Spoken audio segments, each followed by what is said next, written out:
going to talk briefly about the teachings of certain so-called teachers like Kenneth Copeland, Kenneth Hagin, Frederick Price, etc.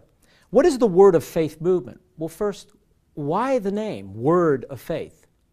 Faith in the word faith movement sometimes is defined as trust in God, but oftentimes you will hear that faith is a substance, is a cosmic force, something tangible that can be directed by the power or the use of your words. Faith is a cosmic force, a tangible force, thus Kenneth Copeland's, one of his booklets entitled The Force of Faith. And the force of faith is directed by the words we speak in positive confession to plug into God's already set up laws of healing and prosperity. This is what I hold a form of Christianized magic, where the sovereignty of God, the providence of God, His goodwill is shelved.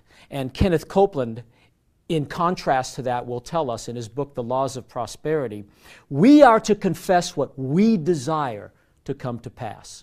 So words are containers to carry the force of faith to plug into the laws of healing and prosperity. And again, this is not a biblical teaching. Let me outline systematically where we're going here, but briefly. We're going to end up with humanity being actually gods themselves. But how did we get there? First of all, it starts with a Gnostic notion that the real you is not your body and is not your soul, but the real you is your spirit.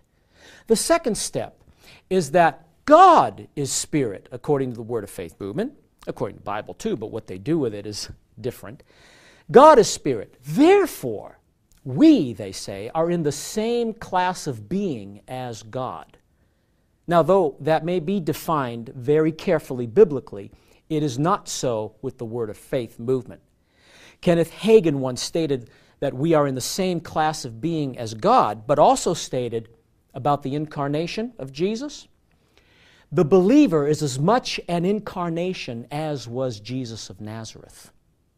And even now, Kenneth Copeland has stated that Adam was as much like God as you could get, just like Jesus. So humanity now is in the same class of being as God. So much also so that Kenneth Copeland himself said to a large congregation, I say this with all respect so it don't upset you too bad, but I say it anyway. Where I read in the Bible where he says I am, I just smile and say, yes, I am too. And the congregation as a whole states, amen. What got us here? So now humanity is in the same class of being as God. Adam was as much like God as you could get, just the same as Jesus. And like God, Adam was able to call into existence the things that are not, as though they were, claiming a prerogative of God only, which belongs to God only in Romans 4:17. So now the believer is deified. But what happens to Adam? He commits high treason, and the nature of Satan entered into him. Jesus now must come, according to the Word Faith movement, and identify with humanity. There is the biblical doctrine of identification, the blessed doctrine of identification, that Jesus was as much like we are according to His humanity, but there are borders to the doctrine of identification. Jesus is without sin, Hebrews 4. However, on the cross, according to the Word Faith teachers, Jesus, when He cried, my God, why have you forsaken me?" took on the nature of Satan. He died, went into hell, defeated Satan because it wasn't finished on the cross. He defeated Satan during the 3 days in hell and was born again, this reborn man, born again out of the pit of hell. Jesus was the first person to ever be born again. Direct quotation from Kenneth Hagin.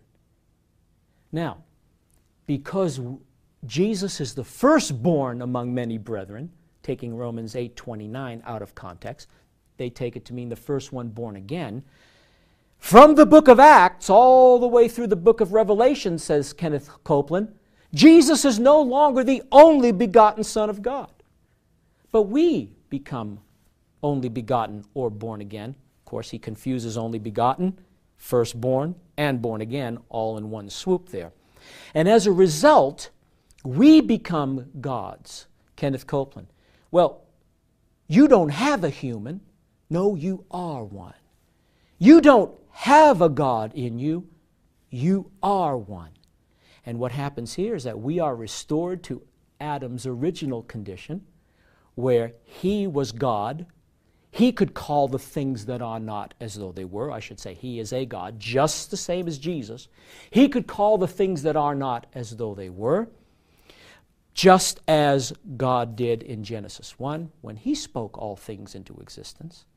And Adam wasn't even subordinate to God, even, says Kenneth Copeland. So now we have been restored to Adam's original condition, able to call the things by our words that are not as though they were.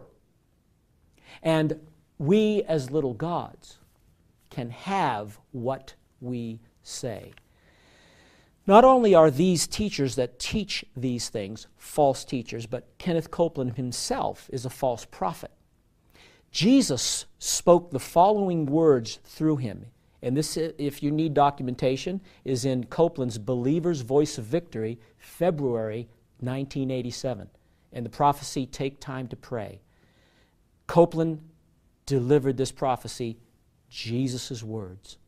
They crucified me for claiming I was God, but I didn't claim I was God.